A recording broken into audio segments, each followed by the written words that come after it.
welcome back to well, I guess technically this is episode 2. Really, this should probably be episode 1.5 because the last episode wasn't really an episode. It was more of like a, hey, world, we're here introduction. So this is, I guess, technically, officially episode 2 of the Student River podcast, and a podcast that is dedicated to helping you grow and scale your kids' activity center.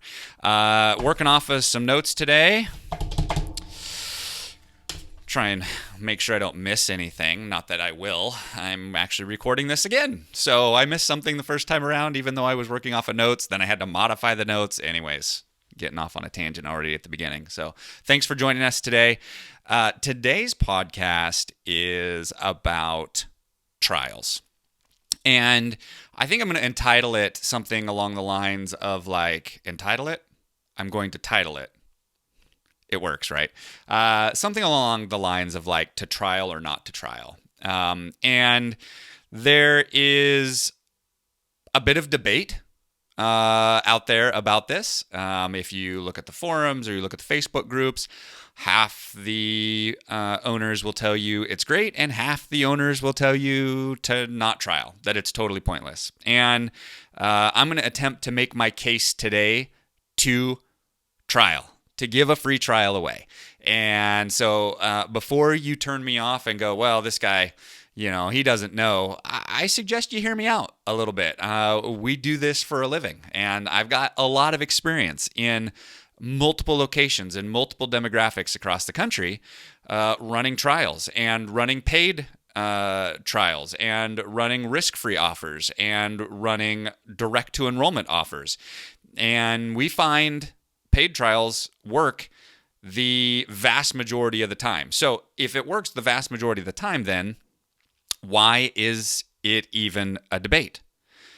Well, because there's a right way to do it and there's a wrong way to do it.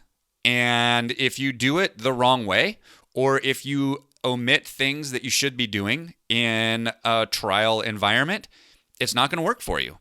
So I'm going to lay out what those things should be today. How to effectively run free trials, when you should, when you shouldn't, if there's situations that you shouldn't. And let's see if I can make a big enough case today to maybe either back up your opinion if you're on my side and give you some things to think about and to add to what it is that you're doing, so that you can make your trial process even more effective. And if you've given trials a try in the past, or you don't believe that they work, or you didn't have good success, then I'm going to make my case for hopefully you to try them again. And we'll go from there. So let's start with just kind of the basics, and that is, why is there a debate? Why do people say that it works, and why do some people say that it doesn't? And ultimately, it comes down to a few key things that really determine whether or not trials are right for you. Okay, the first is need. Does your gym, does your pool, does your dojo, studio, whatever that might be, do you need to grow? Do you have empty spots in your classes that you wish were full? If your classes are full, if your classes are waitlisted, then there's no need for you to do trials. You're just taking a spot away from someone that's willing to pay. And if that's the situation, if you guys are at capacity, then you shouldn't be doing trials, because there's no need, right? So need's a big one. Another reason why people say don't do trials is they have either heard or had experience of it going wrong, or it being negative to try and manage it. Or either people don't show up, right? There's no skin in the game, so they don't show up. Well, there's a way to solve that. So maybe that they're not showing up. Maybe they're not converting. Maybe they're the wrong people coming through the doors, getting the wrong demographics. They're only freebie seekers, or these are not the type of people that I normally enroll. And first off, of course, they're not the type of people that you normally enroll. If you're not doing trials, if all you're doing is word of mouth, like referrals, or intent-based traffic, meaning one of two cases. Either, I told my sister to come and take a class with you, Or someone went to Google and typed in dance classes in Seattle, right? Meaning they have the intent to enroll in classes. Those people don't have to be catered to like cold traffic. Okay, so it's going to be a different type of person. Now, that doesn't make them less likely to enroll. That doesn't mean that it's the wrong person, but it absolutely is a different type of person, and you have to approach the situation different.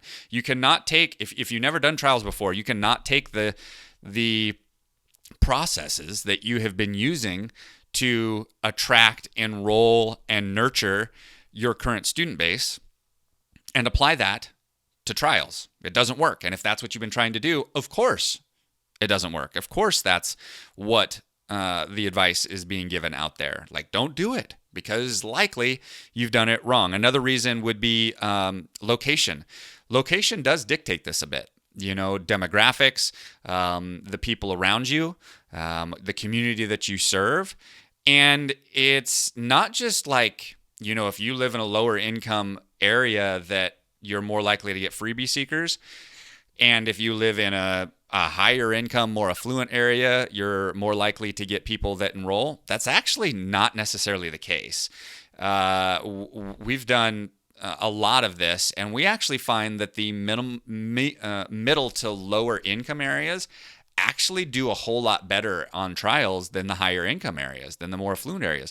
And the reason is because people with money, they're already paying for what that is that they want. They're already coming in. They're already, well, let's put it this way. If a rich person wants to buy something, they buy it. They don't need incentive. They don't need a reason to. So if you're in an affluent area, trials may not be the best option because people are already enrolling if they're doing that. So it's not just, we're getting the freebie seekers because we live in a lower income area. No, that's not the way that works. So location can have a factor. Demographics can certainly have a factor. So, to not do trials is accurate. If you're full, if all your traffic is referrals or intent-based, that's important. There's no need to give trials to those people because they're already coming in somewhat already pre-sold or already intending to enroll. And then kind of with that, the other piece of that is if you're not doing any cold outreach, right? If all your traffic's that way, then you're not doing cold outreach, which cold outreach is the way you truly scale a business to big numbers. The way you truly scale a brand to big numbers is by going and reaching the community that's not actively seeking you out. If you're only going to serve the community that's actively seeking you out, you're going to reach a plateau.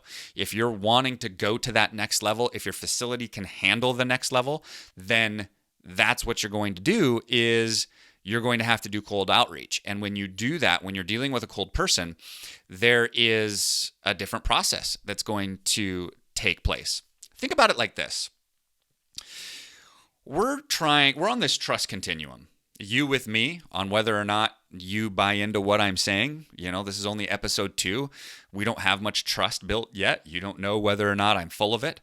But to be honest, your prospects are in the same spot, right? So if we put this on a line, and for those of you listening to this and not watching me, I've got my hands held up.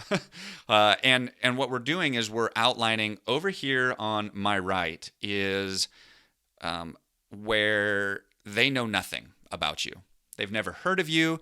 They didn't even know a swim school existed in your town, or whatever that might be. They just there's no knowledge, there's no trust, there's no nothing over here. Okay, and my left hand with this big delta in between, this big gap. My left hand is where they're enrolling with you, and happy to, and loyal, and referring their friends. Okay, you tracking with me? So on one side of this continuum, one side of this equation, they know nothing. On the other side, they're happily paying you month after month. And our goal is to take people from one side, the lack of trust, the lack of knowledge, over here to continually paying. Now, if you talk about referrals and intents, meaning referral-based traffic, or intent-based traffic, they were looking you up on the internet, they don't start over here on the right, right? They don't start all the way over here where there's no trust and there's no knowledge, because either a neighbor told them about them, so they're starting here. They're starting somewhere in the middle. It's easier to move someone that's over here in the middle to all the way to the left where they're paying you. So if they've heard about you, or if they have intent, they went online and they looked for you, then they're starting over here where there's a little bit more knowledge and a little bit more trust. But for the most part, when trials are needed and are the most effective is when you're trying to take someone over here on the right that's on the far right of I've never heard of you and move them over here to loyally paying you month after month. And you can only do that by incrementally moving them down this line, by setting expectations. It starts really simply. When they see your ad, when they see the first time that they get that experience with you, driving by you, whatever that might be, is the expectation set and met? Right? Now that can be whatever that might be. That can be from, maybe your sign out there says the friendliest gymnastics gym in all the land, right? And when they walk through the doors, is that actually the case? Okay, expectation met, and you move them closer down the line, right? Maybe it's through an ad, and when they come to your website and they sign up, you tell them, all right, next you can expect to get a phone call from some of us. Does that happen that day from the person, right? So you have to set expectations and then build on that to move them down the line. That includes an experience that moves them over here to happily paying. Okay, I think you get the point. So there's some secrets here on making trials work for you. There's some key pieces that need to be present, that need to be true in order for trials to work for you. Okay, there are four key foundational pieces, as well as 3 trial experiences that we're going to address. And there's processes in there for the 3 experiences, and there are 4 foundational pieces that just need to be established before you consider moving forward. All right, so the ground rules, as I call them, these foundational pieces. This is basic stuff, but needs to be factored. Like if you're going to do trials, this stuff can't be omitted, okay? So first and foremost, one of the ground rules is they need to trial the class that they were intending to take. All right, so let's take dance, for example. Well, you could take any of them, dance or gymnastics or whatever it might be. If someone is reaching out to you and wanting to take a hip hop class for their 4-year-old little boy. Now, for most studios that we work with, 4-year-old hip hop is not real common. It's pretty young to be doing a more dynamic move like hip hop. But let's say they call you and that's what they want to take, and you go, oh gosh, we don't do a 4-year-old hip hop class, but we've got a 4-year-old tap ballet combo. Okay, or a 4-year-old, maybe there's a jazz combo, right? Or maybe they're calling into your gymnastics gym and they are wanting to put their 4-year-old boy into a ninja class. And you're like, well, we don't have ninja for 4-year-olds, but we've got a preschool gymnastics class, okay?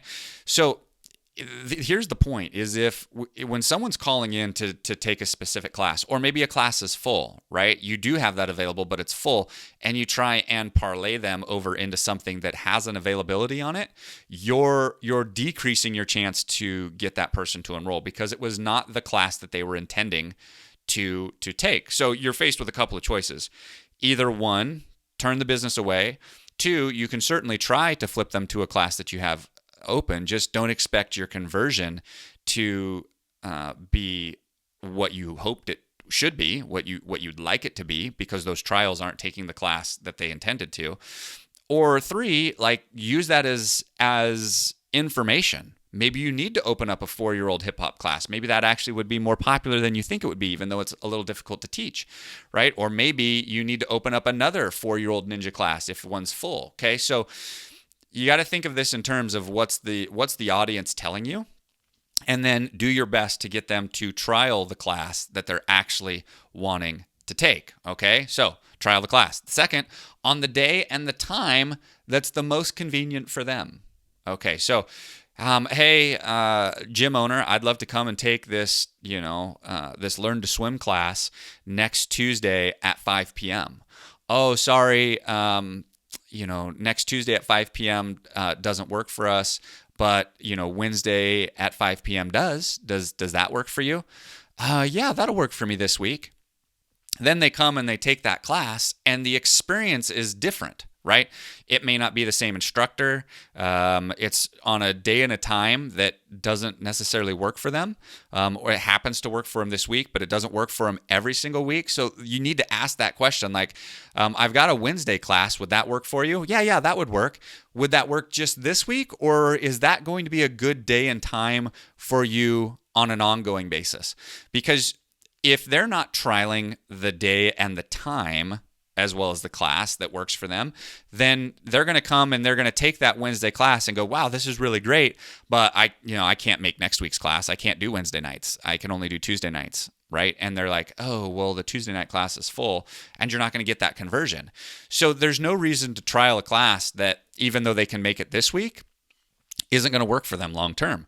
So you need to trial a class that is going to work for them day and time, so that they can continue to come, so that when they are coming to take this trial, they're meeting their instructor, right? They're meeting the person that's actually going to be coaching their kids, and they can experience the night, who's at the front desk that night. And, some of those things are moving objects, and, some brands don't have the same instructor for every class each night. So, there's some variable in there, but as best you can, create the experience that they're going to have from week to week. Let them experience what it is that you guys do. Another piece of this is, in the experience category, you need to have a product on your floor, in your pool, on your mats that will convert them. Now, this is kind of a big deal, because not all programs people are going to be stoked about enrolling in. I was talking with a gym owner last week that was inquiring about our services, about our student generation services. And he was saying, gosh, yeah, I'd love to do this. I'd love to get more students in, but I'm really not that excited about my staff right now. They're kind of mediocre at best. His words, not mine.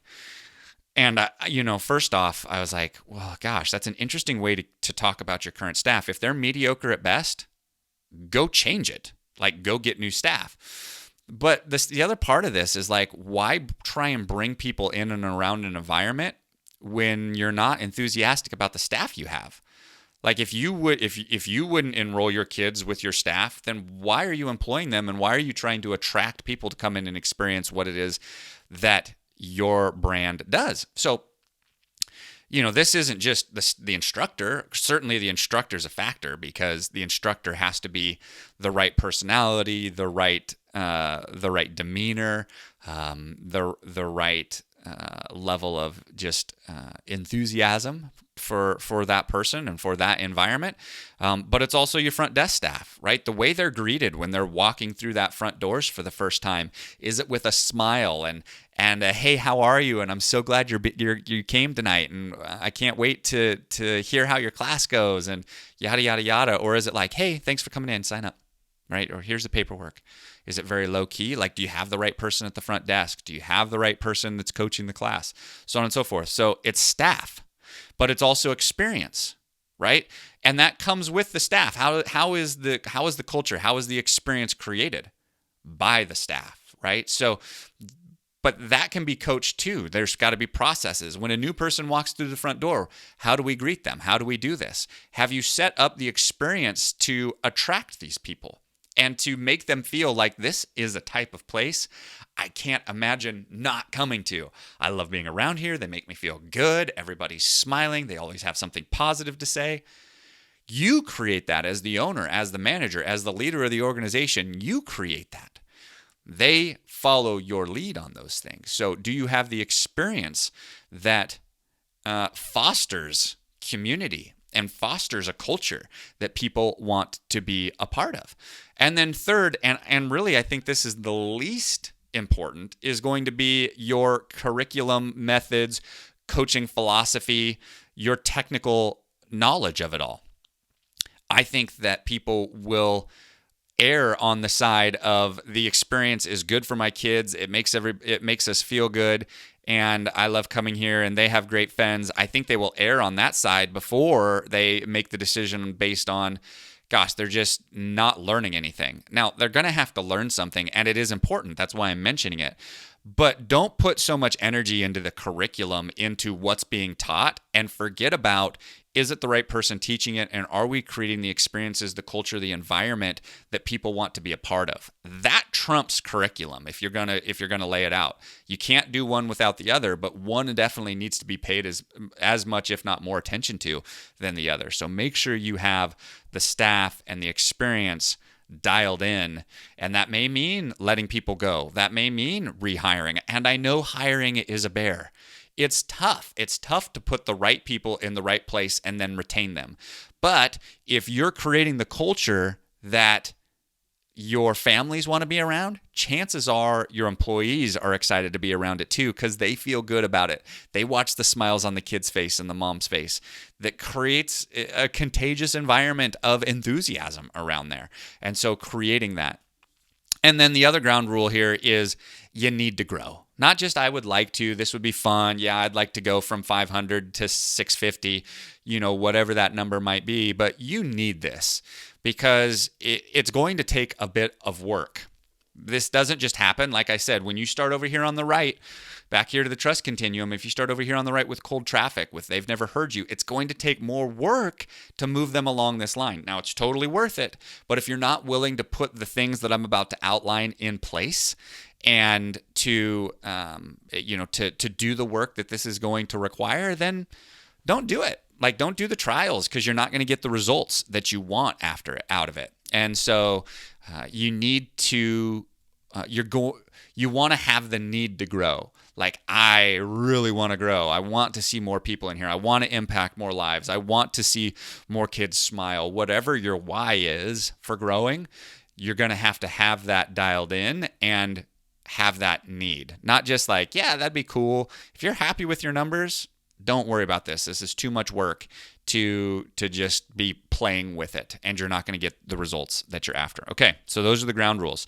of what it is, and or how your business, how your brand, how your facility needs to be positioned so that people want to participate in what it is that you guys do. We interrupt your regularly scheduled program to tell you there will be a part 2. So when we got finished recording this whole thing, we realized there was more information to cover than we really wanted to put out in one episode here. We didn't want to wear you guys out. So here's the cliffhanger, just like any good series. This was part 1, where we kind of lay the foundation for who trials are right for and what you need to consider if you're going to run trials or not run trials. And the next part 2, that's where we get into now all the details if you are ready to run them and you want to know how to run them right. Or maybe you've run them in the past and you didn't get the results that you're wanting and you're curious if you missed something. Next week, we're going to talk about that. We're going to talk about the pre-trial process, how to make sure that they show up. We're going to talk about the trial day process, how to make sure that they have the experience that you want them to have and enroll, and the post-trial process, how to make sure that you continue that conversation and get another layer of enrollment after they leave the building. Elvis has left the building. That is the end of this episode. Sorry to break this into 2 parts, but you are going to want to tune in next week, because that's when we're going to get into the really juicy details on how all of this comes together. Thank you for joining us today. We can't wait to bring you part 2 of this series of Trial or Not to Trial. We'll talk to you next week.